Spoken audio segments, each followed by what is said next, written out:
MTA International, reaching the corners of the earth. اس وقت ہم سیدنا حضرت امیر المومنین خلیفۃ المسیح رابع ایدہ اللہ تعالیٰ بنصر العزیز کا ایک تاریخی خطبہ جمعہ آپ کی خدمت میں پیش کر رہے ہیں۔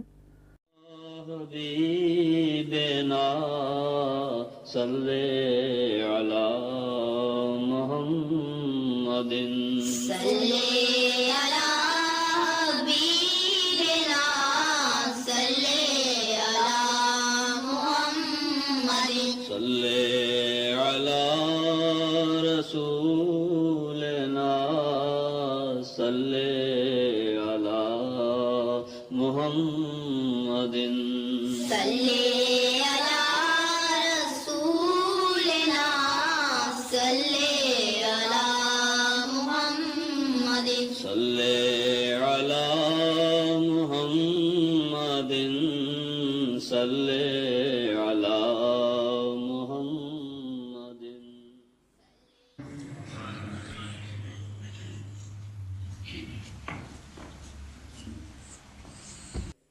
السلام علیکم ورحمۃ اللہ۔ اذان دے دیں۔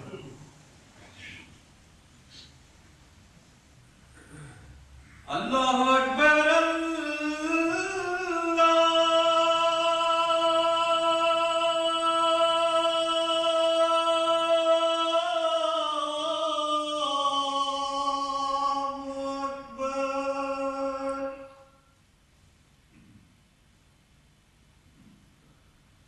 اکبر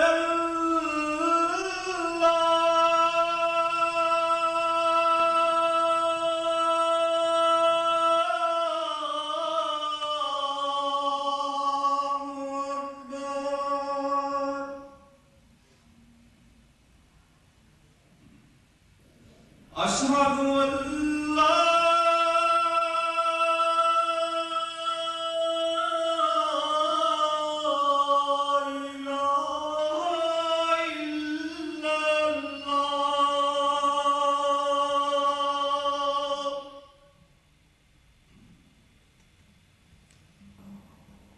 اشہد ان لا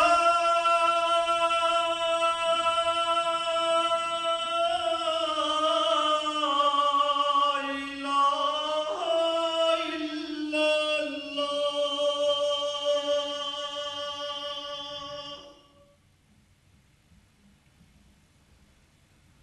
اشہد ان محمد رسول اللہ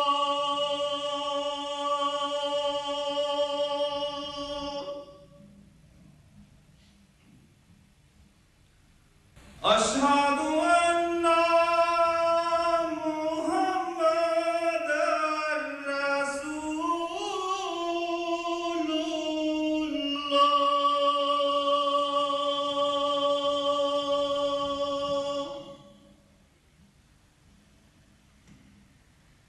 حی علی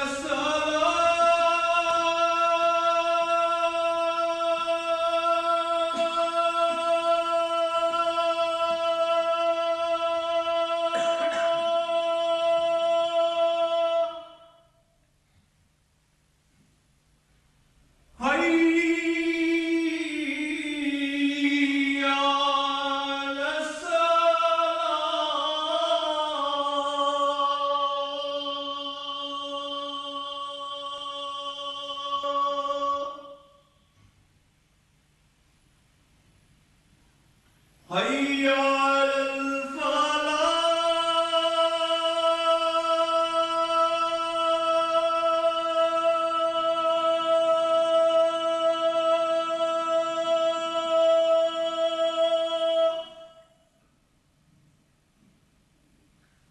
حی علی الفلاح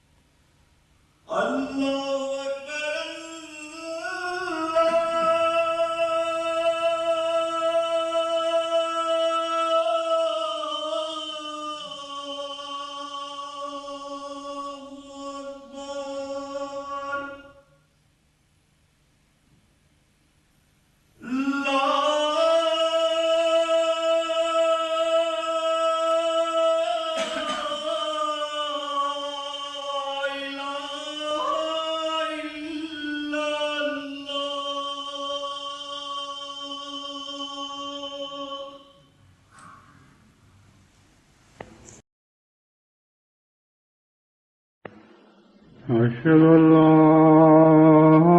إله إلا الله وحده لا شريك له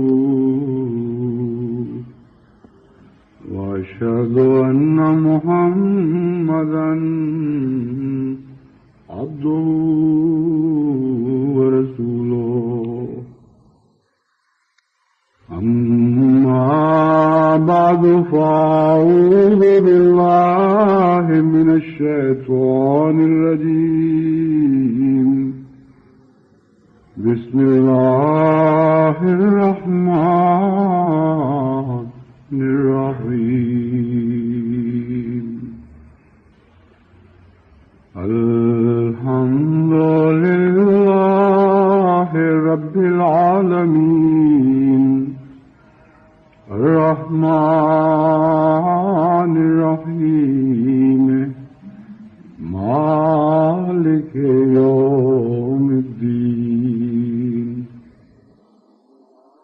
إياك نعبد وإياك نستعين اهدنا الصراط المستقيم صراط الذين أنعمت عليهم غير المغضوب عليهم ولا الضالين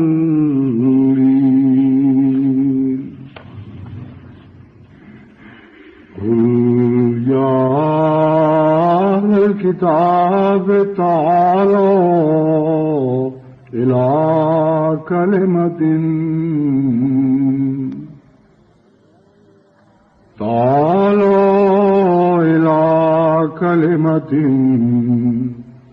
سواء بيننا وبينكم ألا نعبد إلا الله ولا نشرك به شيئا ولا يتخذ بعضنا بعضا أربابا من دون الله فإن تولوا فقولوا اشهدوا بأننا مسلمون فقولوا اشهدوا بأننا مسلمون.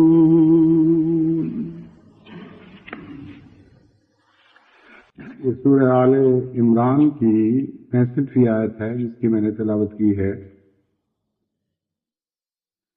اللہ تعالیٰ فرماتا ہے کہ اے مخاطب یعنی محمد مصطفیٰ صلی اللہ علیہ وآلہ وسلم اہل کتاب سے کہہ دے کہ آؤ اس کلمے کی طرف ہی آ جاؤ جو ہم دونوں کے درمیان مشترک ہے، یعنی ہم اللہ کے سوا کسی اور کی عبادت نہیں کریں گے اور اس کا کوئی شریک نہیں ٹھہرائیں گے، اور ہم میں سے بعض دوسروں کو خدا کے دوست نہیں بنا لیں گے یا خدا کے سوا دوست نہیں بنا لیں گے. بس اگر یہ سن کر بھی وہ پیٹھ پھیر لیں اور توجہ نہ دیں تو ان سے کہہ دو کہ اب تم گواہ ٹھہرنا کہ ہم مسلمان ہیں. یعنی اس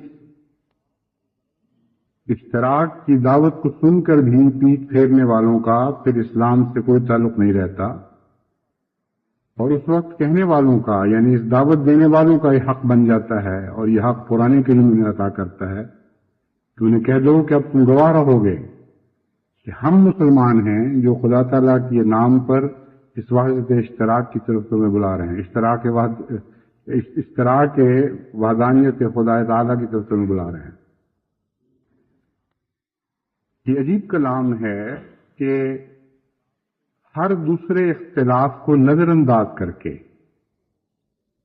ایک ایسے اتحاد کی طرف بلاتا ہے جو اہل کتاب اور قرآن کریم میں ایک نقطے کی حیثیت رکھتا ہے۔ قرآن کریم اس بات کو نظر انداز کر دیتا ہے کہ اہل کتاب حضرت صلی اللہ علیہ وآلہ وسلم کو جھوٹا اور مفتری سمجھتے ہیں۔ قرآن کریم اس بات کو نظر انداز کر دیتا ہے کہ وہ آپ کے جان کے دشمن، آپ کے پیغام کے دشمن، آپ کے سلسلے کو تباہ و برباد کرنے پر ہر آن چلے بیٹھے ہیں اور کوئی کسر اس بات کی اٹھا نہیں رکھتے، کوئی موقع ایسا ہاتھ سے گواتے نہیں جس کے نتیجے میں اسلام اور بانی اسلام کو نقصان پہنچ سکتا ہو۔ اتنی شدید عداوت کے باوجود قرآن کریم ان کو اشتراک کی طرف بلا رہا ہے، اختلافات سے نظریں پھیرنے کی طرف بلا رہا ہے۔ کیسی حیرت انگیز کتاب ہے اور کیسا عظیم کلام ہے، اور سچائی کی روح سے یہ کلام وہ کہا، سچائی کی روح سے یہ کلام پھوٹا ہے۔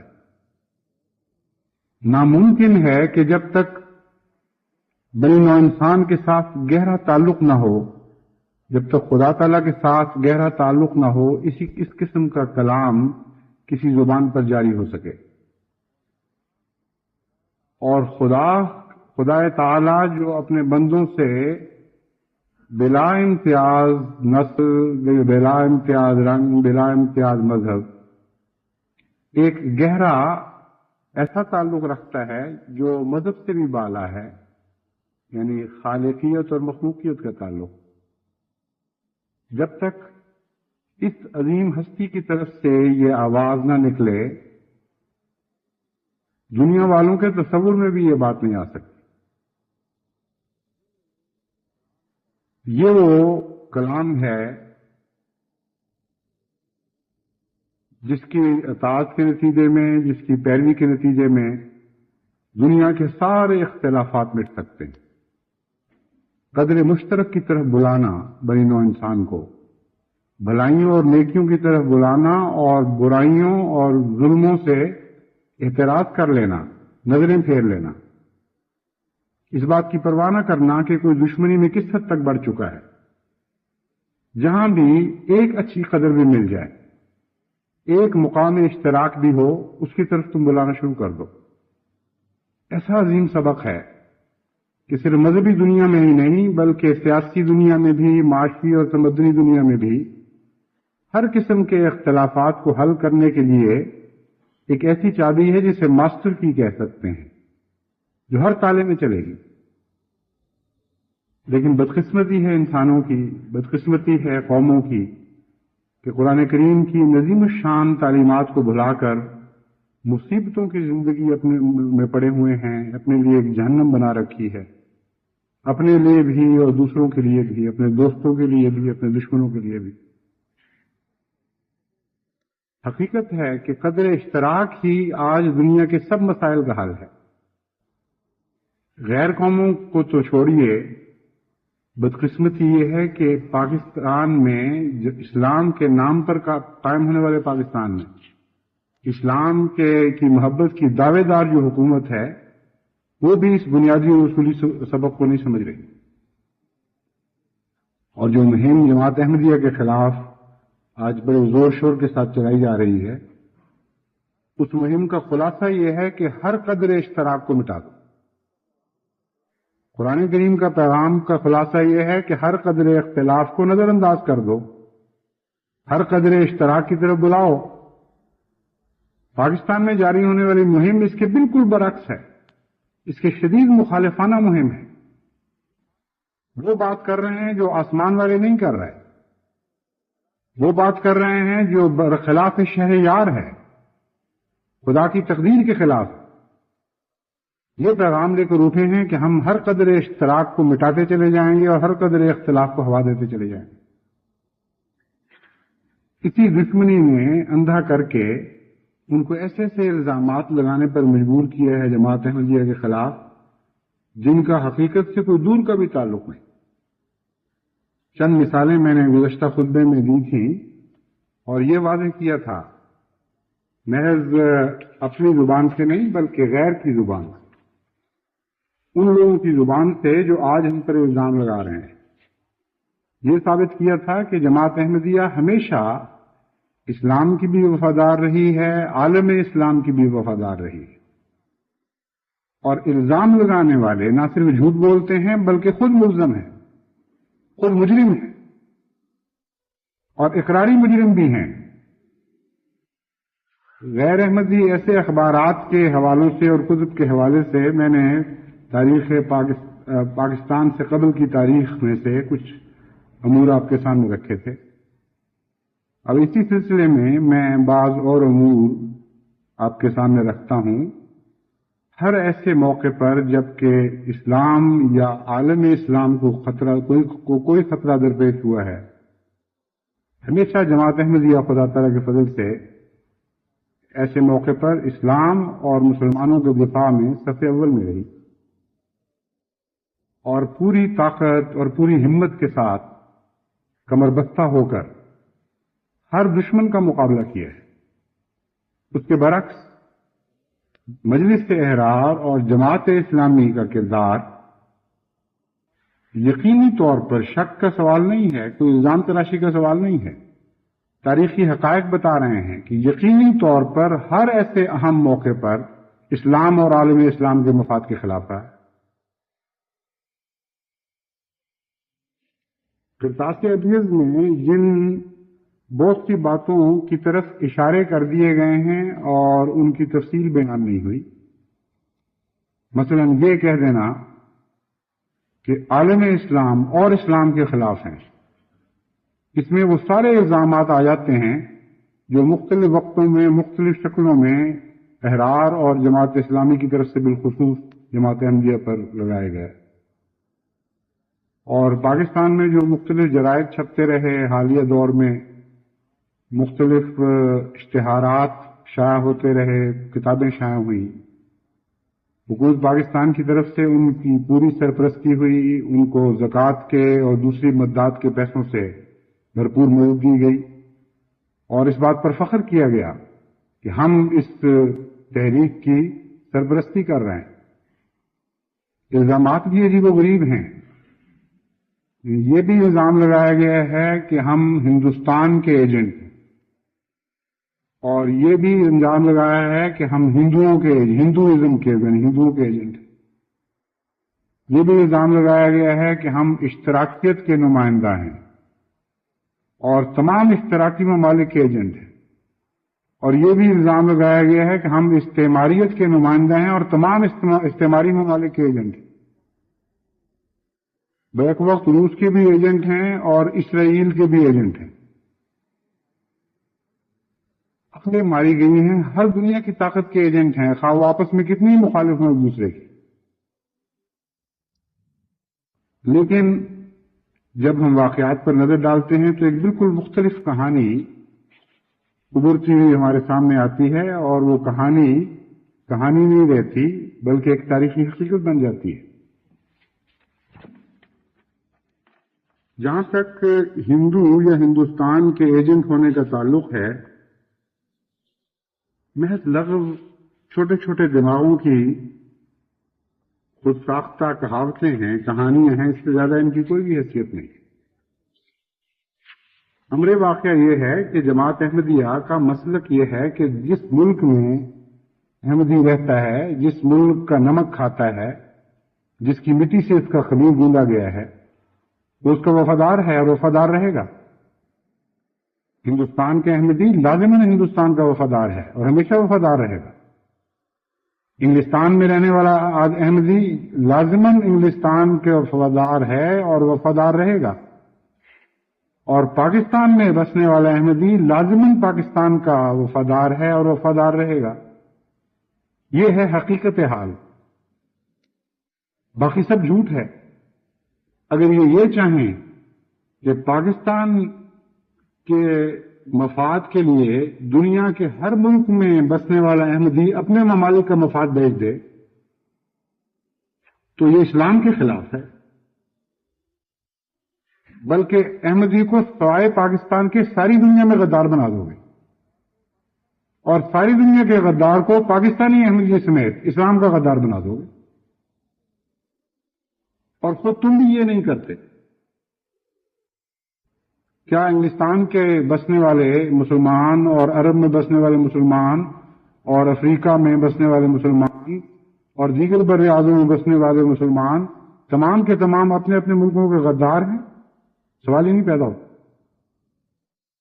اس لیے ایک فرضی قصہ ہے جو ذاتی بات بنا کر پیش کی گئی ہے، اور واقعہ یہ ہے کہ یہ خود ہیں غدار جو الزام لگانے والے ہیں۔ آپ سب جانتے ہیں کہ اس وقت اس حکومت پر دو بھوت سوار ہیں، ایک جماعت اسلامی کا اور ایک مجلس احرار کا۔ یعنی کہا یہ جاتا ہے کہ ہم پر یہ بھوت سوار ہیں۔ جب غیر دنیا سے سوال اٹھتے ہیں کہ آپ کو کیا ہو گیا ہے، پاگل ہو گئے ہیں، یہ ایسی جاہلانہ حرکتیں کیوں کر رہے ہیں، تو کہتے ہیں یہ جو دو ہیں نا مصیبتیں، یہ ہمارے پیچھے نہیں چھوڑتی، یہ تو ہماری پیش نہیں جانے دیتی۔ اتنا خلاف کر دیا ہے عوام کو کہ ان کے دباؤ کے نیچے ہم مجبور ہو گئے ہیں احمدیوں کے خلاف یہ اقدامات کرنے پر۔ لیکن امر واقعہ یہ ہے کہ ان دو بھوتوں پر یہ سوار ہے، یعنی موجودہ حکومت، اور اپنے کام ان کو استعمال کر رہی ہے، اور جب استعمال کر لے گی جہاں تک یہ فائدہ دیں گے اس وقت تک استعمال کرے گی، اس کے بعد چھوڑ دے گی، اور وہ بھی یہی نیتیں لے کے بیٹھے ہوئے آگے سے۔ دونوں کے ایمان کا ایک جیسے قصہ ہے۔ ان کے مفاد سے جب بھی حکومت کا مفاد ٹکرائے گا وہ اس حکومت کو چھوڑ دیں گے اور اپنے مفاد کی باتیں کریں گے۔ بہرحال یہ ایک مجبوری کی دوستی، مجبوری کا رشتہ ہے جو جب چاہے ٹوٹ سکتا ہے، اور پہلے بھی ٹوٹتے رہے ہیں ایسے رشتے۔ ان دو کا کیا حال تھا، ان دو کا کیا کردار تھا، ان کے نظریات کیا تھے ہندو اور ہندوازم کی طرف مسلمان ممالک کے متعلق، وہ میں آپ کو مثالیں پڑھ کے ایک دو سنا دیتا ہوں، پھر میں دوسرے مضمون کی طرف منتقل ہو جاؤں گا۔ مجلس احرار کا قیام کیسے ہوا؟ Freedom movement in Kashmir by Ghulam Hassan Khan 1931-1940، یہ کتاب شائع ہوئی ہے ہندوستان سے، light and life publisher, new Delhi نے 1980 میں شائع کی۔ یہاں وہ تاریخ مجلس احرار کا ذکر کرتے ہوئے لکھتے ہیں مصنف، مجلس احرار کانگریس کے سٹیج پر کانگریس کے سالانہ اجلاس کے موقع پر مارز وجود میں آئی۔ اس کے پہلے صدر مولانا عطا اللہ شاہ صاحب بخاری منتخب ہوئے، اور اس کا نام مجلس احرار اسلام ہند تجویز ہوا۔ شری آریہ کے لکھتے ہیں کہ ہندو پنڈتوں نے مسلمانوں کی مجموعی تحریک کو نقصان پہنچانے کے لیے مسلمانوں کی فرقہ بندی سے ناجائز فائدہ اٹھایا، اور مجلس احرار کو کس طرح استعمال کیا اس کا ذکر کرتے ہوئے آخر پر فرماتے ہیں، ہندو پنڈت کمیونٹی نے بعض بااثر مسلمان رہنماؤں اور میر وائز کے ساتھیوں مرزا غلام مصطفیٰ، اسد اللہ وکیل وغیرہ سے خفیہ معاہدہ کیا اور خفیہ اجلاس منعقد کیے اور بھڑکایا کہ شیخ عبداللہ احمدیہ جماعت کے ساتھ مل کر اس کی مذہبی قیادت، اس کی یعنی امیر وائز کی مذہبی قیادت ختم کرنا چاہتا ہے۔ اس طرح مسلمانوں میں نفرت کے بیج بوئے گئے۔ تو قائم بھی کیا مجلس احرار کو ہندوؤں نے اور ہندو کانگریس نے، اور استعمال بھی اپنے مقاصد کے لیے کیا، اور یہ کھلی ہی کہانی ہے۔ اس کے کئی اور ثبوت میں پہلے پیش کر چکا ہوں، اور بہت سے ہیں جن کو اس تھوڑے سے وقت میں پیش ہی کیا جا سکتا ہے۔ جن دنوں میں مولانا ظفر علی خان صاحب احرار کے صف اول کے مجاہد تھے، اگرچہ بعد میں توبہ بھی کی، لیکن وہ بہت دیر کے بعد ایک لمبا عرصہ انہوں نے احرار کی وکالت کا حق ادا کیا اور اپنے اخبار میں ان کو بہت اچھالا۔ انہوں نے ہندوؤں سے مسلمانوں کے تعلقات اور مہاتما گاندھی کے متعلق اپنے خیالات کا اظہار ایک نظم میں کیا. فرماتے ہیں گاندھی نے آج جنگ کا اعلان کر دیا. یہ خلافت موومنٹ کے زمانوں کی بات ہے جن دنوں میں یہ تحریک چلی تھی کہ انگریزوں نے خلافت پر حملہ کیا ہے، اس لیے ہم ترک موالات کریں گے، انگریز سے تعلقات توڑ کے افغانستان چلے جائیں گے. یہ جو اعلان ہوا ہے مسلمانوں کی خلافت کی حفاظت کا، یہ احرار کہتے ہیں کہ گاندھی نے کیا تھا. گاندھی نے آج جنگ کا اعلان کر دیا، باطل سے حق کو دست و گریبان کر دیا. ہندوستان میں ایک نئی روح پھونک کر آزادی حیات کا سامان کر دیا. تن من کیا نثار خلافت کے نام پر. یہ ان کے پیر و مرشد، یہ ان کی خلافت کے حفاظت کرنے والے، یہ ان کے فرشتے، اور آج بڑھ بڑھ کے باتیں کر رہے ہیں جماعت احمدیہ کے اوپر. کہتے ہیں تن من کیا، جناب گاندھی صاحب نے تن من کیا نثار خلافت کے نام پر، سب کچھ خدا کی راہ میں قربان کر دی. پروردگار نے کہ وہ ہے منزلت شناس، سنیے، پروردگار نے کہ وہ ہے منزلت شناس، گاندھی کو بھی یہ مرتبہ پہچان کر دیا. کسی انسان کی بات نہیں، غلطی ہو گئی ہو. فرماتے ہیں حضرت گاندھی جی کو خدا تعالی نے پہچان کر مرتبہ عطا فرمایا ہے. اس وقت مسلمانوں میں سے، فرزندان اسلام میں سے، مسلمان ماؤں کی کوکھ سے پیدا ہونے والوں میں سے ایک بھی نہیں تھا جو خلافت کی حفاظت کے لیے کھڑا ہوتا. کل عالم کے مسلمانوں پر خدا نے گویا نظر کی اور صرف ایک مہاتما گاندھی نظر آئے جو خلافت اسلامیہ کو بچانے کے لیے طاقت رکھتے تھے اور ہمت رکھتے تھے اور قابلیت رکھتے تھے. اس خدا نے جو عالم الغیب و شہادہ ہے، فرماتے ہیں گاندھی کو بھی یہ مرتبہ پہچان کر دی.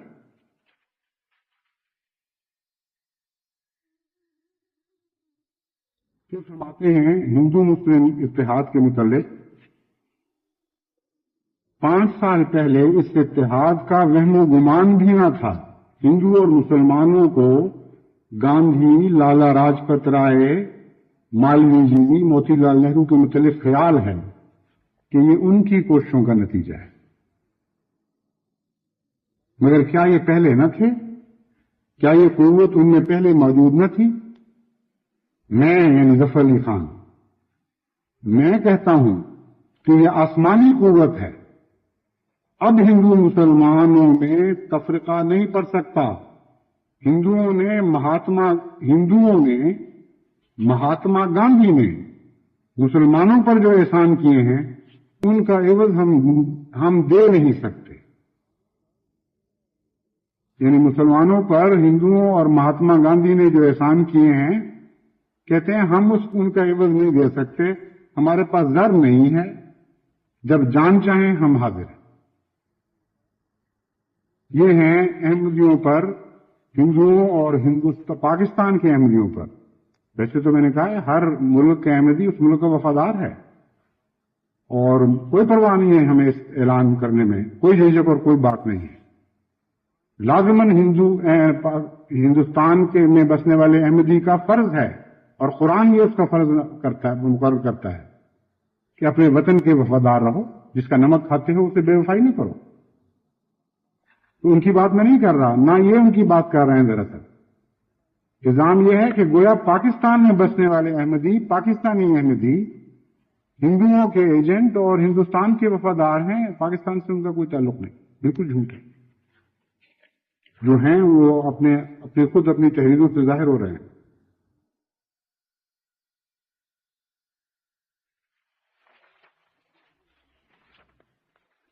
اب دیکھیے جماعت اسلامی کی اسلام دوستی اور اسلام ممالک کے ساتھ ان کی محبت اور تعلق، جیسے کہ میں نے بیان کیا، جب تک تیل نہیں نکلا اس وقت تک ان کو پتہ ہی نہیں لگا کہ اسلام کہاں رہتا.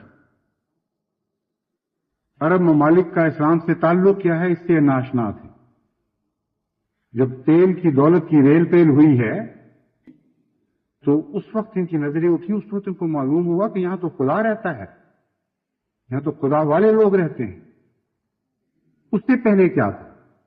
اسی رجیم کے، جو موجودہ رجیم ہے، جن کی حکومت ہے، ان کے زیادہ بزرگ ماں باپ، آباء و اجداد، جن کے متعلق تمام دنیا تعریف کرتی ہے کہ وہ مخلص تھے اور نیکی میں ان سب اپنی سب موجودہ اولاد سے بڑھ کر نیک تھے، اور بڑی خدمت کی ہے انہوں نے اہل عرب کی اور اہل اسلام کی بھی، بڑی قربانیاں دی ہیں۔ یہ ان کے دور کی بات میں کر رہا ہوں کہ مولانا مودودی کو وہ کیسے نظر آ رہے تھے، اور آج کے عرب شہزادے ان کے مقابل پر کیا نظر آ رہے ہیں۔ فرماتے ہیں حکومت حجاز کی بدولت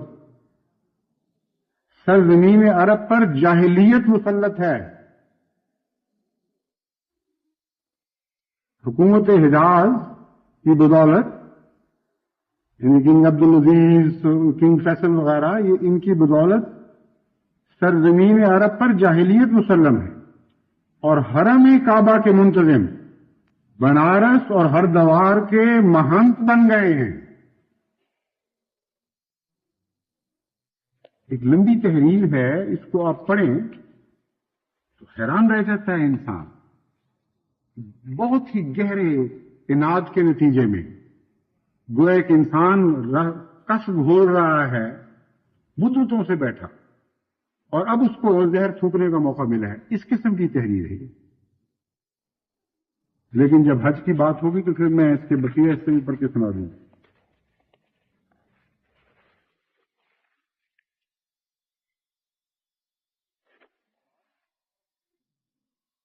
خطبات ہیں، مولفہ سید عبداللہ مودودی خطبات کے نام سے یہ شائع ہوئی ہے کتاب۔ صفحہ 195 197 تک یہ عبارت ہے، 12 ہفتم 1948 میں شائع ہوئی ہے۔ تو خیال کر سکتا ہے کہ نہیں، باقی مسلمانوں سے ان کو ہمدردی ہوگی، حق پرست آدمی ہے، ان کو یہی نظر آیا جو انہوں نے کہہ دیا۔ اب میں آپ کو بتاتا ہوں کہ باقی عالم اسلام جو رہ گیا تھا اس کے متعلق ان کے کیا خیالات تھے، اور ان کو شاید تبدیل بھی نہیں کیا ابھی تک انہوں نے۔ فرماتے ہیں ایک حقیقی مسلمان ہونے کی حیثیت سے جب میں دنیا پر نگاہ ڈالتا ہوں تو مجھے اس امر پر اظہار مسرت کی کوئی وجہ نظر نہیں آتی کہ ترکی پر ترک، ایران پر ایرانی، افغانستان پر افغان حکمران ہے۔ اظہار مسرت تو تب ہوتا اگر وہاں ہندو ہوتے، روسی ہوتے، یا انگریز جا کر وہاں ان پر حکومت کرتے تو اظہار مسرت کی وجہ نظر آ جاتی مولانا کو۔ فرماتے ہیں میں کیسے خوشی کا اظہار کروں، مجھے تو ترکی پر ترک حکمران نظر آ رہے ہیں، افغانستان پر افغان حکمران دیکھ رہا ہوں، اور اسی طرح ایران پر ایرانی حاکم بنے بیٹھے ہیں، نہ وہ میری حکومت قبول کرتے ہیں نہ کسی اور ملک کی قبول کرتے ہیں، میں کیسے خوش ہو سکتا ہوں؟ کہتے ہیں میں، اور عذر دیکھیے کیسا عظیم الشان مذہبی اسلامی عذر ہے، مسلمان ہونے کی حیثیت سے میں حکم الناس علی الناس للناس کے نظریے کا قائل ہی نہیں۔ پھر یہ کیا لوگ ہیں؟ مطلب ان کا یہ ہے کہ government by the people, government of the people by the people for the people, یہ جو ڈیموکریسی کی تعریف ہے، کہتے ہیں میں اس کا قائل ہی نہیں ہوں۔ اس لیے اب اسلامی ممالک میں جو اسلامی جمہوری حکومتیں قائم ہو گئی ہیں مجھے بڑی بری لگ رہی ہیں۔ یہ انہوں نے دلیل قائم کی ہے۔ پھر ان کی حیثیت کیا ہے ان بیچاروں کی جو اپنے اسلامی ممالک میں جمہوری حکومتیں قائم کر کے بیٹھ گئے ہیں؟ غیروں سے تو بہتر ہونے چاہیے نا۔ یہ خیال آتا ہے کہ شاید مولانا مودودی کا یہ مطلب ہو کہ اعلیٰ کے مقابل پر ادنا ہے وہ، لیکن جو ادنا ہیں باہر کے لوگ، یعنی کافروں کی اور مشرکوں کی جمہوری حکومتیں ان سے بہرحال بہتر ہوں گے۔ یہ ایک حسن ظن پیدا ہوتا ہے انسان کو ایک عالم کے اوپر۔ فرماتے ہیں غیر مسلم اگر ضالین کے حکم میں ہیں تو یہ مغضوبہ علیہم کی تعریف میں آتے ہیں۔ ایسا غیظ و غضب تھا ان کے خلاف، مسلمان حکومتوں کے خلاف، کہ یہ ہیں وہ مولانا مودودی کی اور جماعت اسلامی کے خیالات جو آج باتیں کر رہے ہیں جماعت احمدیہ پر اور جھوٹ بول رہے ہیں سراسر۔ تاریخ بتائے گی آپ کو کہ جماعت احمدیہ کا کردار کیا ہے اور کیا جماعت احمدیہ کا رجحان تھا ان ممالک کی طرف، اور ہے آج بھی، ہمیشہ رہے گا۔ مصر کے متعلق ایک رہ گیا تھا مصر باہر، فرماتے ہیں آج مصر کے موجودہ فوجی عامر مظالم کے جو پہاڑ اخوان پر توڑ رہے ہیں، اس نے فرائض قدیم کی یاد تازہ کر دی ہے۔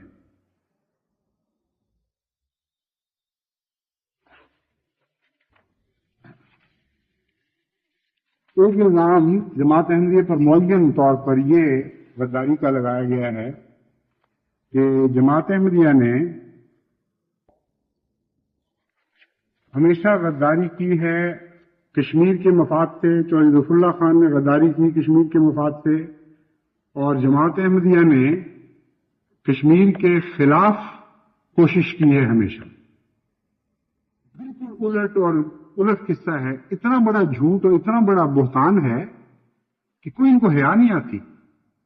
چنانچہ جسٹس منیر نے اپنی انکوائری میں اس بات کو نوٹ کیا ہے بطور خاص، حیرت ہوتی ہے ان کی جسارت اور بے حیائی پر۔ جو اول درجے کے مجاہدین ہیں ان کو دشمن قرار دیا جا رہا ہے اور غدار قرار دیا جا رہا ہے۔ چنانچہ جہاں تک واقعات کا تعلق ہے، بالکل درست بات ہے کہ حقیقت میں جماعت احمدیہ سے بڑھ کر پاکستان بننے کے بعد کی جو کشمیر کی تاریخ ہے اس کی بات اب میں کر رہا ہوں، اس میں جماعت احمدیہ سے بڑھ کر اور کسی اسلامی جماعت نے، کسی مذہبی جماعت نے ایسی شاندار خدمت نہیں کی جیسی جماعت احمدیہ کو توفیق ملی۔ طلوع اسلام رسالہ مارچ 1948 میں چودھری ظفر اللہ خان صاحب کے عظیم جہاد کا ذکر کرتا ہے جو مسئلہ کشمیر کے موقع پر چودھری ظفر اللہ خان صاحب نے کیا، اور پھر اس کا خلاصتاً یہ کہتا ہے حسن اتفاق سے پاکستان کو ایک ایسا قابل وکیل مل گیا جس نے اس کے حق و صداقت پر مبنی دعوے کو اس انداز سے پیش کیا کہ اس کے دلائل و براہین عصائے موسوی بن کر رسیوں کے ان تمام سانپوں کو نگل گئے، اور ایک دنیا نے دیکھ لیا کہ ان الباطل کان زہوقا، باطل بنا ہی اس لیے ہوتا ہے کہ حق کے مقابل میں میدان چھوڑ کر بھاگ جائے۔ کل تک یہ کہہ رہے تھے آپ لوگ۔ جسٹس منیر نے باؤنڈری کمیشن میں اس سوال کو جب اٹھایا کہ گلزارپور میں چودھری صاحب نے یہ کیا، کشمیر کے معاملے میں یہ کیا، فلسطین کے معاملے میں یہ کیا، تو پوری تحقیق کے بعد پھر وہ لکھتے ہیں چودھری ظفر اللہ خان نے مسلمانوں کی نہایت بے غرضانہ خدمات انجام دی۔ اس کے باوجود بعض جماعتوں نے عدالتی تحقیقات میں ان کا ذکر جس انداز میں کیا ہے وہ قابل شرم نہ شکر پن کا ثبوت ہے۔ جب آزادی کشمیر کی جدوجہد ہو رہی تھی اس وقت سب سے پہلے کشمیر کی طرف توجہ کرنے والے، توجہ دینے والے جماعت احمدیہ کے امام تھے۔ آپ ہی نے آغاز کیا کشمیر کے جہاد کا۔ جماعت احمدیہ کے جوان اور بوڑھے بہت سے تجربہ کار بھی اور بعض ناتجربہ کار بھی اس جہاد میں شامل ہوئے اور ہتھیار مہیا کیے گئے اور پیسوں سے مدد کی گئی، آرگنائزیشن یعنی نظام قائم کر کے دیا گیا۔ اب یہ تاریخ کی حقائق ہیں جن کو یہ جس طرح بھی چاہیں، جتنی مرضی کوشش کریں، نظر انداز نہیں کر سکتے، مٹا نہیں سکتے تاریخ سے۔ اور جس وقت باقاعدہ کشمیر موومنٹ کو کشمیر میں جو پاکستان کی طرف سے کوششیں ہو رہی تھیں، اپنے طور پر آزاد فورس کی طرف سے جو کوششیں ہو رہی تھیں، ان کے اوپر شدید فتوے لگ رہے تھے جماعت اسلامی کی طرف سے، اور یہ اعلان کیا جا رہا تھا کہ یہ جہاد نہیں ہے، ہرگز اس میں اس خیال سے شامل نہ ہو جانا کہ یہ جہاد ہے، اس کا جو مرضی اور نام رکھ دو، اس کو جہاد نہیں تم کہہ سکتے۔ یعنی ایک مظلوم ملک جہاں مسلمانوں کی زندگی اور موت کا سوال ہو، جن کی حفاظت کے لیے ارد گرد کے تمام مسلمان ممالک بھی جاگ رہے ہوں اور جہاں تک بس چلے ان کی حفاظت کی کوشش کر رہے ہوں، ان کے متعلق جماعت اسلامی کا یہ فتویٰ شائع ہو رہا تھا کہ ہرگز اس کے قریب نہ پھٹکو، یہ جہاد نہیں ہے۔ اس وقت جماعت احمدیہ نے فرقان فورس قائم کی۔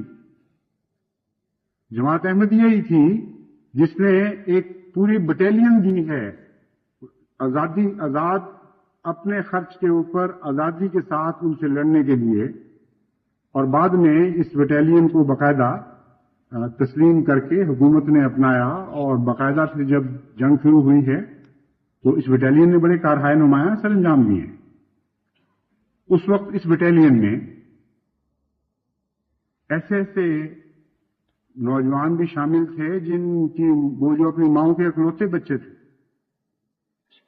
اور ایسے واقعات ہیں تاریخی طور پر محفوظ کہ جب حضرت مسلم موعود نے تحریک کی ہے تو بعض دیہات میں توجہ نہیں پیدا ہوئی، وہ سمجھتے تھے کہ یہ ایک عام سی تحریک ہے، کیا فرق پڑتا ہے اس کا، مذہبی کی تحریک ہو، جماعت احمدیہ کی خدمت ہم حاضر ہیں، لیکن کشمیر کی تحریک سارے موجود ہیں، مسلمان دوسرے بھی کرتے رہیں گے۔ لیکن حضرت مسلم موعود کو اس طرف بڑی توجہ تھی۔ جب قوم سے کسی نے نام پیش نہیں کیا تو جو پیغام لے کر گیا تھا اس نے کہا کہ تمہیں اندازہ نہیں ہے کہ حضرت مسلم موعود کو کیا فکر ہے اس کی، آپ کا پیغام میں لے کے آیا ہوں کہ اٹھو اور عالم اسلام کی خاطر یہ قربانیاں پیش کرو۔ اس وقت کہتے ہیں وہ لوگ جو پیغام لے کر گئے تھے کہ ایک عورت کھڑی ہوئی اور اس نے کہا کہ میں تو حیران ہو گئی ہوں، میں تو غیرت سے کٹی جا رہی کہ خلیفہ وقت کا پیغام ہو تم لوگ خاموش بیٹھے ہو۔ میرا ایک بیٹا ہے، میں اسے پیش کرتی ہوں اور اس دعا کے ساتھ پیش کرتی ہوں کہ خدا اس کو شہید کر دے، تو مجھے پھر اس کا منہ دیکھنا نصیب نہیں۔ یہ غیرتیں دکھائی تھی احمدی ماؤں نے، اور حضرت مسلم موعود نے اس کا ذکر کیا اپنی تقریر میں اور فرمایا کہ دیکھو جب میرے کانوں میں وہ آواز پہنچی تو خدا کی قسم میرے دل سے یہ آواز اٹھی کہ اے خدا اگر اس بیٹے کی شہادت تو نے مقدر کر دی ہے تو میں التجا کرتا ہوں کہ میرے بیٹے لے لیں اور اس ماں کا بیٹا اسے واپس کر دے۔ یہ جذبے تھے جماعت احمدیہ کے جس کے ساتھ کشمیر کا جہاد ہوا ہے۔ آج آئے ہو اور باتیں کر رہے، تمہارے بیٹے اس وقت کہاں تھے؟ کہاں تھے عطا اللہ شاہ بخاری کے بیٹے؟ کہاں تھے مولانا مودودی کے بیٹے اور ان کے لگتے ہوئے؟ کچھ دور بیٹھے تھے میدانوں سے، کبھی میدان جہاد میں آپ ان لوگوں کو نہیں دیکھیں گے۔ حضرت مسلم موعود نے صرف یہ فرمایا نہیں بلکہ بھیج دیے اپنے بیٹے۔ انتہائی تکلیفوں میں، کوئی پیچشوں کا مریض ہوا، کوئی فاقوں کی وجہ سے نڈھال ہو گیا، لیکن حضرت مسلم موعود نے بیماریوں کے عذر پر بھی ان کو واپس نہیں آنے دیا۔ مجھے یاد ہے بعض بچوں نے بڑی تکلیف کا اظہار کیا، بہت برا حال تھا ان کا، حالات بڑے سخت تھے اور خون کی پیشیں لگی ہوئی تھی وہاں۔ انہوں نے لکھا کہ ہم اجازت دیں، حضرت مسلم موعود نے فرمایا نہیں، جس حالت میں ہے تم نے وہاں خدمت کرنی۔ اس وقت ان حالات کو دیکھ کر غیر احمدی جو خدا ترس لوگ تھے انہوں نے بھی اس بات کو محسوس کیا ہے، گواہیاں موجود ہیں ان کی سبھی۔ حکیم احمد دین صاحب صدر جماعت المشائخ سیالکوٹ نے اپنے رسالہ قائد اعظم بابت ماہ جنوری 1949 میں لکھا، اس وقت تمام مسلم جماعتوں میں سے احمدیوں کی قادیانی جماعت نمبر اول پر جا رہی، اس وقت یعنی تمام مسلم جماعتوں میں سے احمدیوں کی قادیانی جماعت نمبر اول پر جا رہی ہے۔ وہ قدیم سے منظم ہے، نماز روزہ وغیرہ امور کی پابند ہے، یہاں کے علاوہ ممالک غیر میں بھی اس کے مبلغ احمدیت کی تبلیغ میں کامیاب ہیں۔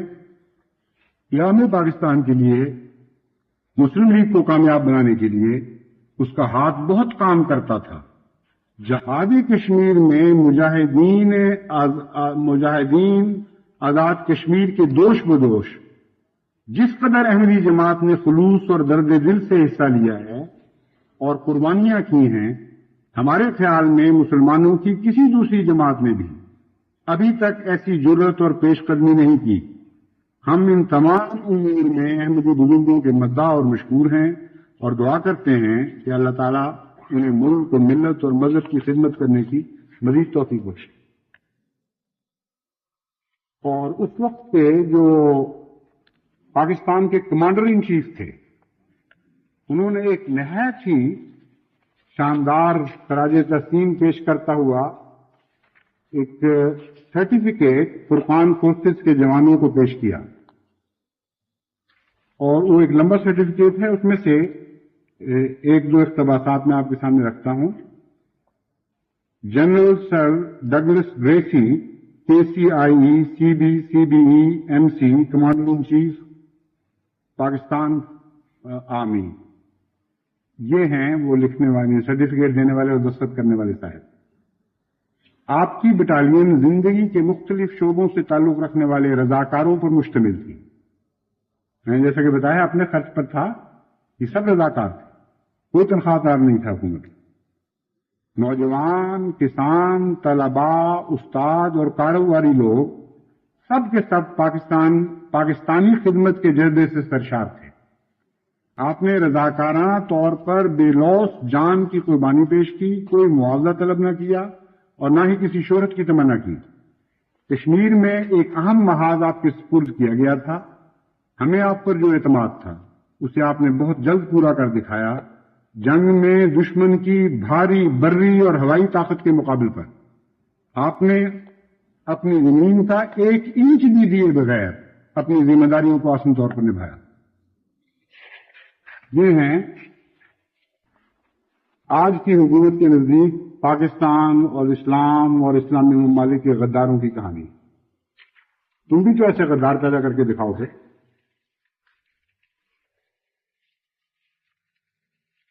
اور عجیب بے حیائی ہے، فوجی حکومت کم سے کم اپنے فوجیوں کا تو لحاظ کرے، جن کو ہلال جرت اور ہلال پاکستان اور ہلال قائد اعظم دے بیٹھے ہو، جن کی داستانیں ہمیشہ سنہری حروف سے پاکستان کی تاریخ میں لکھی جائیں گی، ان کا نام بھی آج ذلیل کیا جا رہا ہے، اور 2 کوڑی کے اخباروں میں 2 کوڑی کے آدمیوں سے مضامین لکھوائے جا رہے ہیں کہ یہ سارے غدار تھے گویا۔ اور جو تاریخ کے حقائق ہیں ان کے متعلق کل تم کیا کہہ رہے تھے وہ آواز بھی سنو۔ Major general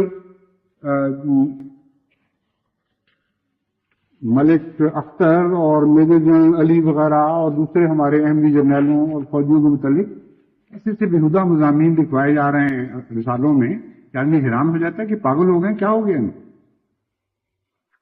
major general retired سرفراز خان ہلال جرت، جو ایک بڑا مقام رکھتے ہیں پاکستانی فوج میں، اب تو دیر سے ریٹائرڈ ہو چکے ہیں، شاید پتہ نہیں زندہ بھی ہیں کہ نہیں، مگر اخبار جنگ لاہور 6 ستمبر 1984 تک تو بہرحال وہ خدا کی فضل سے زندہ تھے، خدا کرے اب بھی زندہ ہوں۔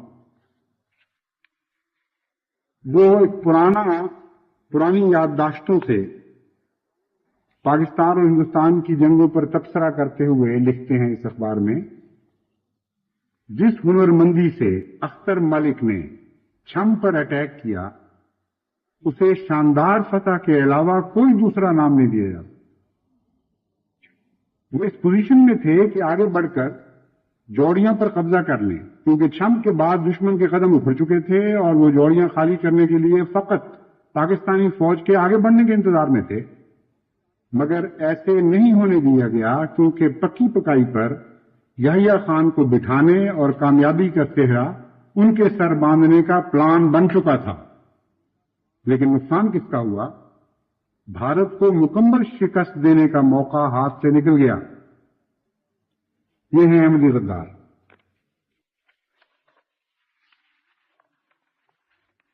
اور جنگ 16 فروری 1983 میں اپنے ذرائع سے یہ خبر دی ہے، اور اس موضوع پر مختلف اخباروں میں جو پاکستان میں شائع ہوتا رہا ہے، سب کچھ پیش کرنے کا وقت نہیں ہے، میں آپ کو مختصر حوالے دے دیتا ہوں۔ اخبار جنگ لاہور 10 ستمبر 1984، ماہنامہ حکایت اپریل 1973، رسالہ الفتح 20 فروری 1976، اخبار جنگ لاہور 12 اپریل 1983 وغیرہ میں یہ واقعات تفصیل سے درج ہیں۔ لیکن بہرحال جنگ 16 فروری 1983 یہ بتا رہا ہے کہ جنرل اختر حسین سے ایسا شدید خطرہ تھا ہندوستان کو کہ وزیر اعظم شاستری نے بھارتی فضائیہ کے سربراہ کو خود حکم دیا کہ میجر جنرل اختر حسین ملک کسی صورت میں بچنے نہ پائے. یہ تو بہت پرانا اخبار نہیں ہے، یہ تو 2 سال پہلے کا اخبار ہے. اور شورش کشمیری جس نے ساری زندگی جماعت احمدیہ کی مخالفت میں خرچ کی،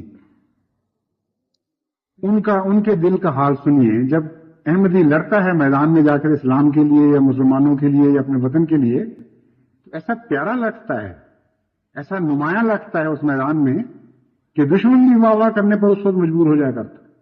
بعد میں دیتے رہیں گالیاں، بے شک دیتے رہیں. اس وقت تو ہم یہی کہہ سکتے ہیں کہ گیا ہے سانپ نکل اور لکیر پیٹا کر. جو دل کی آواز ہے، جو صداقت کا کلام ہے، وہ تو نکل آتا ہے اس وقت دل سے.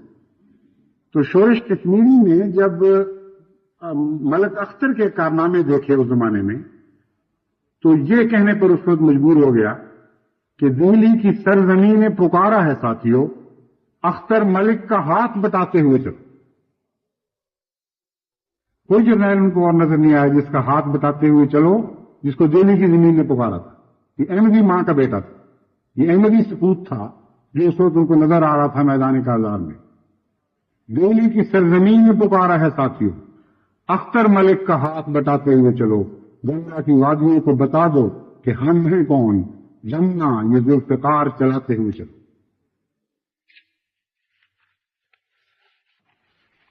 اور جنرل اختر علی بیچارے، ان پہ تو جنرل عبدالعلی اختر ملک تو فوت ہو چکے ہیں بیچارے، ان کو اتنا بھی پاس نہیں ہے کہ ان کے مزار کو پیٹ رہے ہیں. اور ایک عظیم شان پاکستان کا محب وطن جرنیل تھا جس کی قابلیت کا لوہا دنیا مانتی تھی. اور اب اختر جنرل عبدالعلی ایک ریٹائر زندگی بسر کر رہے ہیں. کیا ان کے دل پر گزرتی ہوگی جب ان چیتروں کو یہ کہتے ہوئے سجھتے ہوں گے کہ پاکستان کے غدار، جہاں جہاں بھی ان کا بس چلا ہے اسلامی ممالک کی دشمنیاں کی ہیں. کل جب سارے چمنڈے کو نہیں، اس سارے سیکٹر کو خطرہ تھا، جبکہ آپ کے ان کے بالا جرنیل حکم دے رہے تھے کہ تم کسی صورت دفاع نہیں کر سکتے، پیچھے ہٹ جاؤ. اور جنرل عبدالعلی یہ کہہ رہے تھے کہ اگر میں پیچھے ہٹ گیا تو پنڈی تک پھر کوئی پناہ نہیں ہے، اس لیے اگر مرنا ہے تو ہم یہیں مریں گے، ہم 1 انچ بھی پیچھے نہیں ہٹیں گے. اس وقت جب اللہ تعالیٰ نے فتح عطا فرمائی تو بڑے بڑے علماء اور حاجی بھی بول اٹھے کہ اس کو کہتے ہیں جہاد.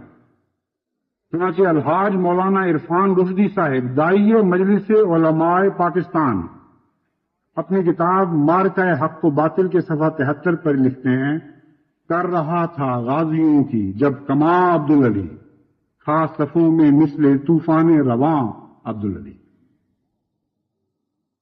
کل تک تو عبدالعلی مثل طوفان رواں تھا، آج تمہاری رگوں میں جھوٹ مثل طوفان رواں جاری ہو گیا. کوئی احساس نہیں ہے، کوئی ندامت نہیں ہے، کوئی خیال نہیں کہ ہم کیا کہہ رہے ہیں، کس کے اوپر باتیں بنا رہے ہیں. مطلب مسئلہ فلسطین کا قصہ آپ سن لیجیے. یہ سارا تو میرا خیال ہے اب مشکل ہوگا اس خطبے میں ختم کرنا، مگر بنیادی طور پر میں اس مسئلے کا تعارف کروا دیتا ہوں. جماعت احمدیہ کے متعلق 2 قسم کے الزامات ہیں غداری کے.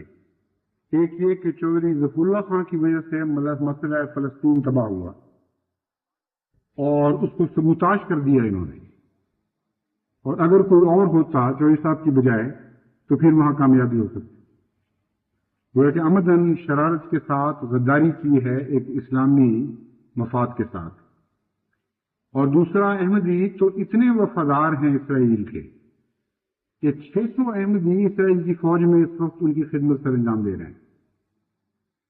اور وہ جو 600 ہیں وہ گزشتہ 10-15 سال سے 600 ہی چلے آ رہے ہیں. کسی لڑائی میں وہ نہ مرتے ہیں، دفع ہوتے ہیں دنیا سے، نہ وہ بڑھتے ہیں کسی مصیبت کسی ذریعے سے. وہ 600 کے 600 اسی طرح چلے آ رہے ہیں. اور اس لیے کہ وہاں احمدیہ مشن ہے، احمدی لازمن اسرائیل کے ایجنٹ بھی ہیں۔ یہ ہے خلاصہ ان کے اعتراضات کا۔ سوال پہلے تو یہ پیدا ہوتا ہے کہ یہ مشن کس کو کہتے ہیں، ان کو یہ بھی نہیں پتا۔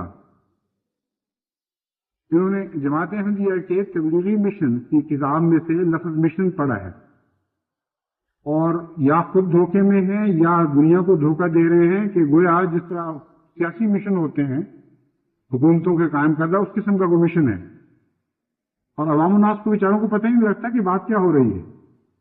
اس سادہ لوحی میں یہ بات واقعی حیرت سے دیکھتے ہیں کہ سارے عالم اسلام نے قطع تعلق کر لیا اور ان کے مشن قائم ہیں اور باقاعدہ سفارتی تعلقات ہیں ان کے، جس کی حکومت ہی کوئی نہیں، اس کے سفارتی تعلقات کیسے ہو سکتے ہیں؟ مشن سے مراد تبلیغی مشن ہے، مشن سے مراد حملہ آور مشن ہے، ایسا مشن جو دلیری سے باطل کے خلاف ایک جہاد کا اعلان کر رہا ہے اور یہودیوں کو مسلمان بنانے والا مشن ہے۔ تم کیوں خدا سے یہ دعا نہیں مانگتے کہ تمہیں بھی توفیق ملے کہ ایسے مشن بناؤ؟ کوئی علم نہیں کسی بات کے، پتہ نہیں موقع کون سا ہے، کس رنگ میں بات ہو رہی ہے، کیا کہا جا رہا ہے۔ بس ایک عوامی ہلڑ بازی کا پیشہ اختیار کرنے والوں نے بعض اس طرح گھڑی ہوئی ہیں، وہ عوام الناس میں پھیلاتے ہیں، بعض جھوٹ ہیں وہ تراشتے رہتے ہیں، اور بالکل سادگی کے ساتھ مسلمان عوام بیچارے یقین کر لیتے ہیں۔ اور ایک بات کی صرف مجھے ایک بات کی خوشی بھی ہوتی ہے اس سے، یہ بہرحال قطعی طور پر ثابت ہو جاتا ہے کہ مسلمان عوام میں اسلام کی محبت ضرور، اور یہ ظالم ہیں جنہوں نے اس محبت کا رخ غلط طرف موڑا ہے۔ اگر وہ محبت نہ ہوتی تو اسلام کے نام پر وہ جماعت احمدیہ کے کبھی بھی ان کو خلاف نہیں کر سکتا۔ اس لیے ضروری ہے اب ہمارے لیے کہ ہم ان اسلام سے محبت کرنے والوں کو واسطہ دیں، ان کو بتائیں کہ واقعات کیا ہیں، ان تک پہنچیں، بھول جائیں کہ علماء کیا کہہ رہے ہیں اور آپ کی پیٹھ میں خنجر گھونپ رہے ہیں کہ نہیں گھونپ رہے۔ براہ راست مسلمان عوام تک پہنچنا ضروری ہے، کیونکہ جہاں اسلام کی محبت ہے وہاں ضرور خدا تعالیٰ نے بھلائی رکھ دی۔ یہ ہو نہیں سکتا کہ اسلام کی محبت رکھنے والوں کو خدا تعالیٰ کبھی ضائع کر دے۔ اس لیے مجھے کامل یقین ہے کہ اگر پاکستان کے مسلمان عوام ہو یا انڈونیشیا کے ہوں یا ملائیشیا کے ہوں یا عرب میں بسنے والے ہوں یا افریقہ کے ممالک میں زندگی گزار رہے ہوں، عوام الناس کو اگر جماعت احمدیہ نے حقائق بتا دیے تو وہ لازماً اس کی طرف ہوں گے جس کی طرف اسلام ہوگا، وہ لازماً اس کی طرف ہوں گے جس کی طرف قرآن ہوگا اور محمد رسول اللہ صلی اللہ علیہ وسلم ہوگا۔ وہ صداقت کی تائید کریں گے، کیونکہ اپنی طرف سے وہ محبت اسلام کی وجہ سے آپ کے دشمن ہو رہے ہیں، کیونکہ آپ کی شکل ایسی پیش کی جا رہی ہے گویا آپ اسلام کے دشمن۔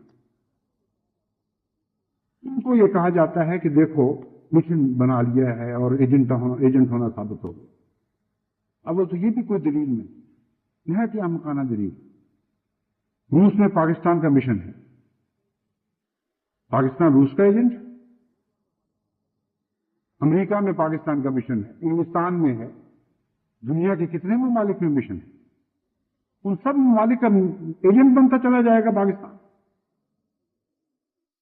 اول تو یہ وہ مشن ہی نہیں ہے جس کے میں سمجھا چکا ہوں آپ کو، لیکن اگر ہوتا بھی تب بھی ایک نہایت ہی جاہلانہ نتیجہ نکالا جا رہا ہے۔ کیا ظلم کر رہے ہیں ایجنٹ ہی کیا کر رہے ہیں یہ کبھی بھی کوئی نہیں بتاتا۔ آج تک ثابت نہیں کر سکے، نہ واقعہ ہے کہ ایک دمڑی مدد بھی جماعت احمدیہ کو کسی بیرونی طاقت کی طرف سے ملتی،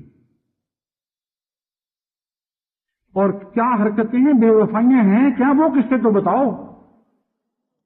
اپنے تاریخ دانوں کے لکھے ہوئے واقعات تو پڑھو کہ جماعت احمدیہ آپ سے کیا بے وفائیاں کرتی رہی ہے ہمیشہ۔ شدی کے کارزار کو یاد کرو، کشمیر کی وادیوں کو یاد کرو، اس محاذ کو یاد کرو جہاں ہندوستان اور پاکستان کی لڑائیوں میں ہمیشہ پاکستانیوں نے بڑھ بڑھ کر جانے دی ہیں پاکستان کی خاطر۔ کشمیر کے محاذ کو یاد کرو جہاں چھوٹے بچے اور بڑے اور بوڑھے اور زمیندار اور طلباء اور ہر قسم کے احمدی اپنے خرچ پر اکٹھے ہوئے تھے اپنی جان دینے کے لیے وطن کے اوپر، تم سے کچھ لینے کے لیے نہیں. یہ ہیں غداریاں. ان سے اسرائیل کو کیا فائدہ پہنچا؟ ایسے لوگوں کی طاقت بڑھانے سے اسرائیل کو کیا ہاتھ آ سکتا ہے؟ غدار کون ہے یہ آگے جا کر میں کھولوں گا، پھر سمجھ آئے گی آپ کو کہ اصل غدار کون ہے جو غیروں کی ایجنٹی کر رہا ہے. بہرحال یہ عجیب و غریب اعتراض بنایا ہوا ہے کہ وہاں ایک مشن کھولا ہوا اور کسی کی اس بات پر نظر نہیں کہ اسرائیل تو پیدا ہی نہیں ہوا تھا جب فلسطین میں جماعت احمدیہ خدا کے فضل سے قائم ہو چکی تھی اور اب تک قائم ہے. اور جہاں جہاں جماعت احمدیہ قائم ہے وہاں ہمارا مشن ہے، وہاں ہمارے مبلغین کام کر رہے ہیں اور جماعت کی تربیت کر رہے ہیں. آپ کی مساجد بھی تو ہیں وہاں کوئی عالم دین مقرر نہیں ہے. دیکھیے تو صحیح کہ کتنے فرقے فلسطین میں اس علاقے میں بستے ہیں جو یہود کے قبضے میں ہیں، اور ہر فرقے کی اپنی مسجدیں ہیں، اپنے امام ہیں، اسی کا نام مشن ہے. تو اگر سارا عالم اسلامی ایجنٹ بن گیا تو پھر احمدی بیچاروں کے ایجنٹ بننے میں کیا فرق پڑتا؟ لیکن فلسطین بننے کے بعد کوئی وہاں جماعت احمدیہ کا مبلغ جا کر فلسطین بننے کے بعد یعنی یہودیوں کی حکومت قائم ہونے کے بعد جماعت احمدیہ کا کوئی مشن بھی وہاں قائم نہیں کیا گیا. یہ بالکل جھوٹ ہے. امر واقعہ یہ ہے کہ سب سے پہلے سن 24 میں جماعت احمدیہ کی طرف سے وہاں مبلغ بھیجے گئے، پھر 28 میں باقاعدہ جماعت احمدیہ کا مشن قائم ہوا ہے، اور اسرائیل تو 48 میں قائم ہوا ہے غالباً، یا 49 کے شروع میں، غالباً 48 میں. 24 سال پہلے جس ملک میں احمدی آباد تھے خدا کے فضل سے ایک بھاری جماعت قائم ہو چکی تھی، وہاں مبلغ بھیجنے کا نام یہ کہتے ہیں ایجنٹی ہے.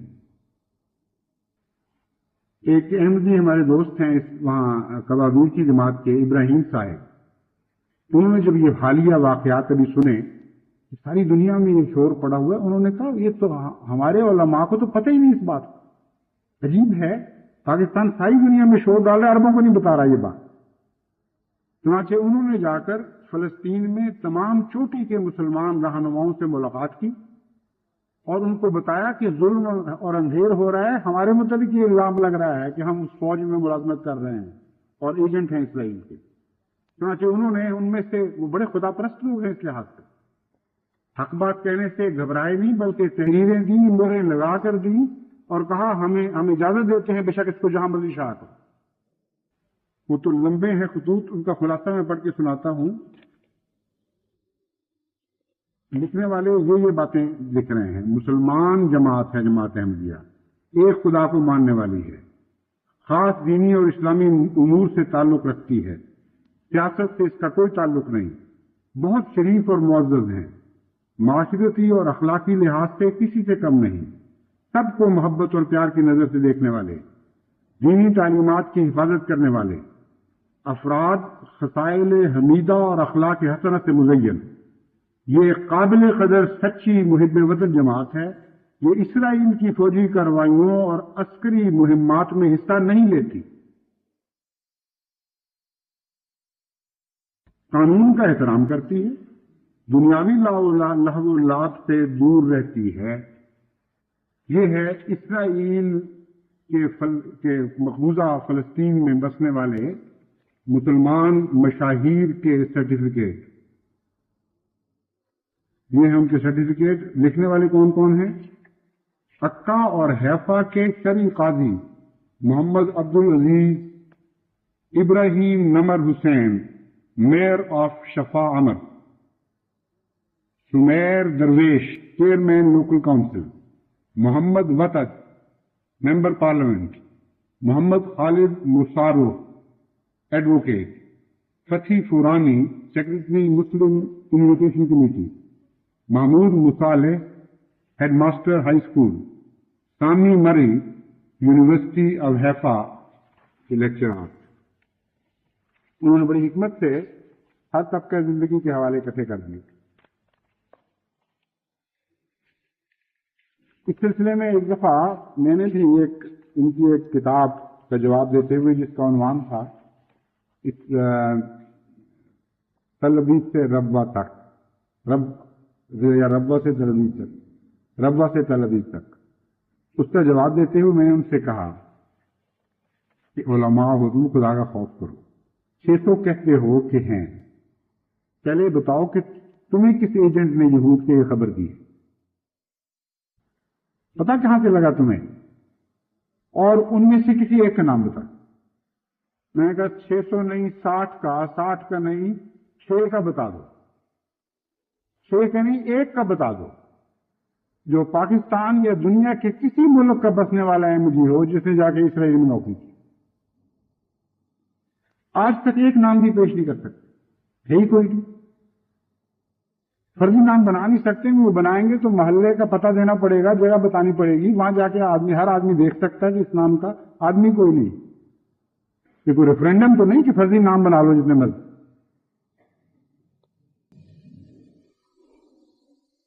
مرے ہوئے کو ووٹ دلوا دو. اگر اسرائیل کی فوج میں ہیں احمدی تو دکھانے پڑیں گے کہ کون کون سے احمدی ہیں.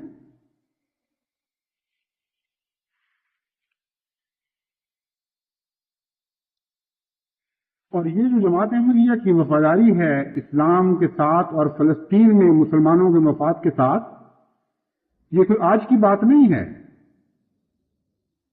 تمہیں تو ہوش ہی نہیں تھا فلسطین کے نام کا بھی کوئی، جب جماعت احمدیہ خدا تعالیٰ کے فضل سے فلسطین کے مفادات کے ساتھ، فلسطین کے اسلامی مفادات کے ساتھ گہرا تعلق رکھتی تھی. اور جماعت احمدیہ کے خلفاء ہر خطرے کے وقت ان کو متنبع کرتے تھے اور ان کو آگاہ رکھتے تھے اور ہر خدمت کے لیے جماعت احمدیہ کو پیش کیا کرتے تھے. اور یہ تو پارٹیشن سے پہلے کے قصے چلے جا رہے ہیں، یہاں تک کہ تمہارے احراری اخباروں نے بھی ان باتوں کو تسلیم کر لیا، اپنے منہ سے اپنے قلم سے یہ بات لکھ گئے کہ اہل اسلام اور عالم اسلام کے ساتھ جو محبت قادیان کے مرزا محمود احمد نے دکھائی ہے یہ کم ملتی ہے. مثال اتنی نفرتوں کے باوجود جو اخبار وقت ہوں جماعت کی مخالفت کے لیے، ان سے جب حق کی آواز نکلتی ہے تب مزہ آتا ہے نا بات کا. اس کو ثبوت کہتے ہیں. چنانچہ ایک حوالہ میں اور کے سنا دیتا ہوں. یہ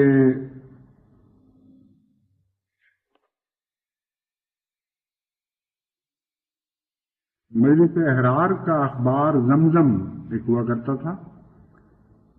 19 جولائی 1942 کی بات ہے، تقسیم سے پہلے، جب مصر کے بعد مفادات کو خطرہ درپیش ہوا تو حضرت مسلم موعود نے اس سے متعلق جو جد و جہد شروع کی، اس سے متاثر ہو کر یہ احراری اخبار لکھتا ہے کہ موجودہ حالات میں خلیفہ صاحب نے مصر اور حجاز مقدس کے لیے، مصر ہی نہیں، مصر اور حجاز مقدس کے لیے اسلامی غیرت کا جو ثبوت دیا ہے وہ یقیناً قابل قدر ہے.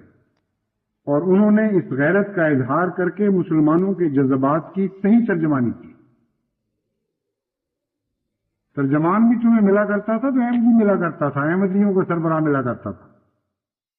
اور ہمیشہ پہل کرتی تھی جماعت ہر خدمت میں خدا کے فضل سے، ہر کوشش میں. آج کیا ہو گیا تمہیں؟ کوئی خدا کا خوف باقی نہیں رہا. جو باتیں کل تک کہہ رہے تھے ان سب کو بھلا کر بالکل برعکس ایک راگ الاپ رہے ہیں.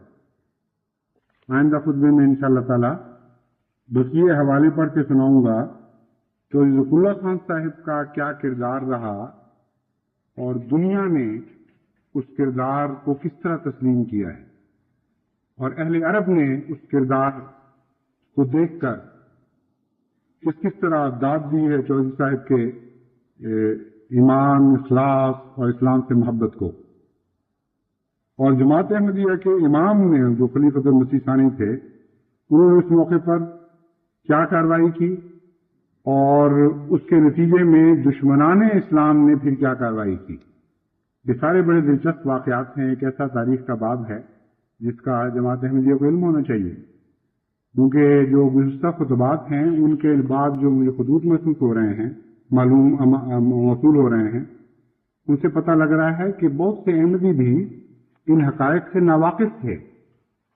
اور بعض نوجوانوں نے، مثلا جرمنی کے بعض نوجوانوں اور دوسرے ملکوں میں بسنے والوں نے مجھے لکھا ہے کہ پہلے تو ہم ذرا دب کے جواب دیا کرتے تھے کیونکہ ہمیں آپ نہیں پتا تھا کہ ان باتوں کا جواب کیا ہے.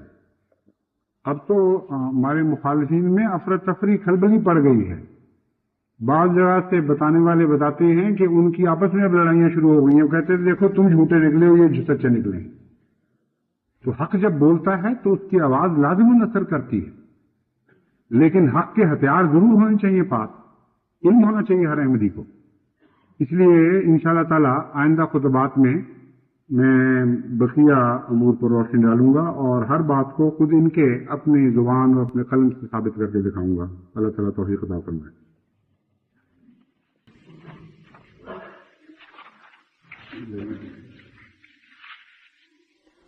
الحمد لله نحمده ونستعينه ونستغفره ونؤمن به ونتوكل عليه ونعوذ بالله من شرور أنفسنا ومن سيئات أعمالنا. من يهده الله فلا مضل له ومن يضلله فلا هادي له. ونشهد أن لا إله إلا الله وحده لا شريك له. ونشهد أن محمدا عبده ورسوله. عباد الله رحمكم الله إن الله يأمر بالعدل والإحسان وإيتاء ذي القربى وينهى عن الفحشاء والمنكر والبغي يعظكم لعلكم تذكرون.